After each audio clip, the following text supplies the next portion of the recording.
Hi, I've returned home. Uh, this time I have something different to talk about from usual.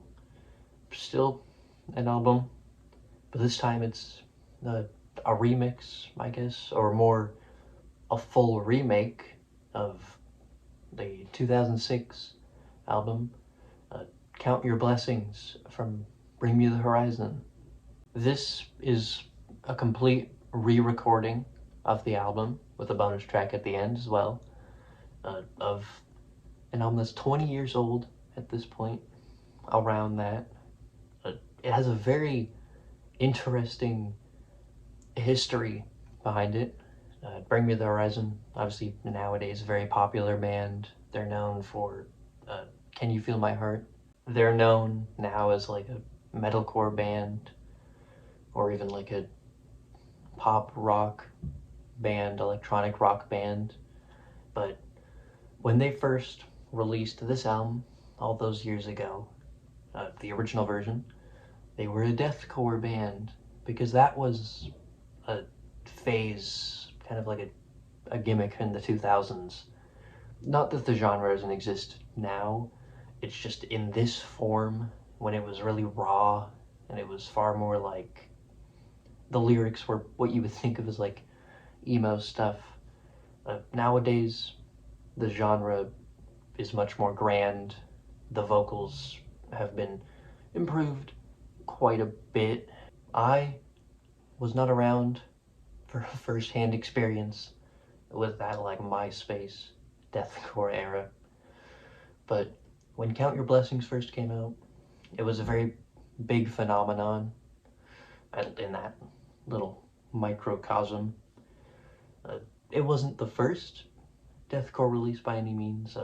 Job for a Cowboy's Doom came out a year prior.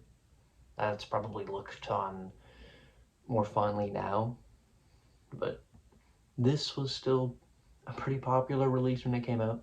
My personal experience with this album is that it's the first like extreme metal album that I really got into when I was like really early high school, like ninth grade. It blew my mind with how intense it was.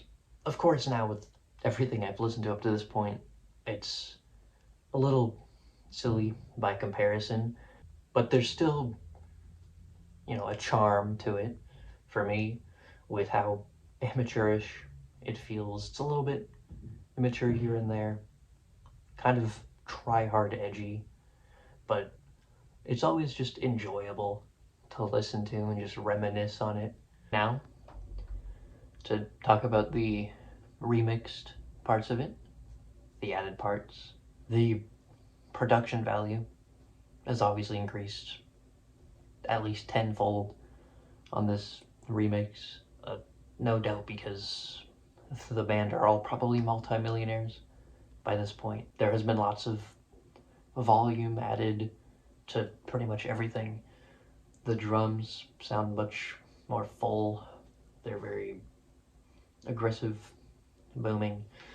The guitars have been refurbished to not sound, as bad.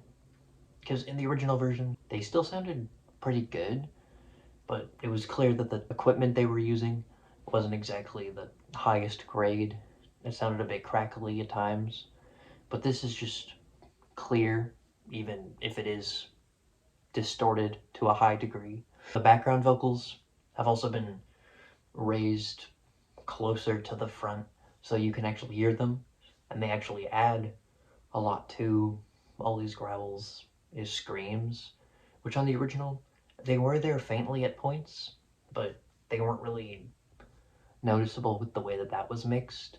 I would even say that this mix is even more difficult to listen to than the original, and I mean that as a completely good thing. Everything is just so, as I've said before, loud.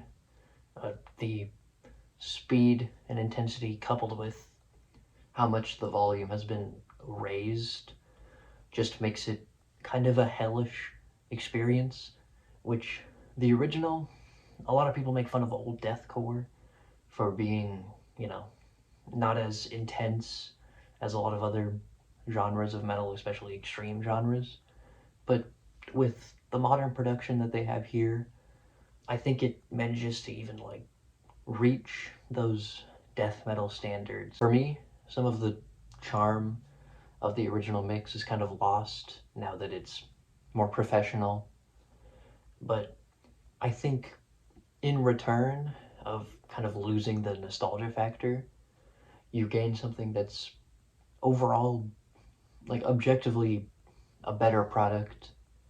You can enjoy either mix personally yourselves, but this isn't the kind of remix that ruins anything. It really just raises up all the ideas of the original. It's just so interesting to see the evolution of this band from the original version of this album to the last new album they released, which just sounds entirely different. It's not even, it doesn't even sound like the same band anymore. Like, listen to either of the Post-Humans, listen to anything they put out in like the mid 2010s, That's the Spirit especially, which might have been their most popular full release. That's the Spirit kind of just sounds like pop rock, something that you'd hear on the radio, just maybe with some screaming. But, you would not expect them to have originally sounded this way. And I think it's a nice sentiment to do something like this. Some people who were unaware of how they used to sound might see that they've released something new, be very surprised by it, and then, find an entirely new genre they wouldn't have known about otherwise. But I don't really have all that much to say now. That's covered pretty much all my thoughts on this. It was just really interesting to listen to. I enjoyed it quite a bit. I am not sure how I'm supposed to rate this. I don't think I will. Mostly because I don't know if I can rate like the quality of a remix, or if I'm supposed to rate like the album itself. I just want to say, I think the remix is good. I think the album has aged, not necessarily well or unwell, just aged. Yeah. What do you think? Did you like it? Do you prefer this version? Do you prefer the original? Let me know. That's about it. See you.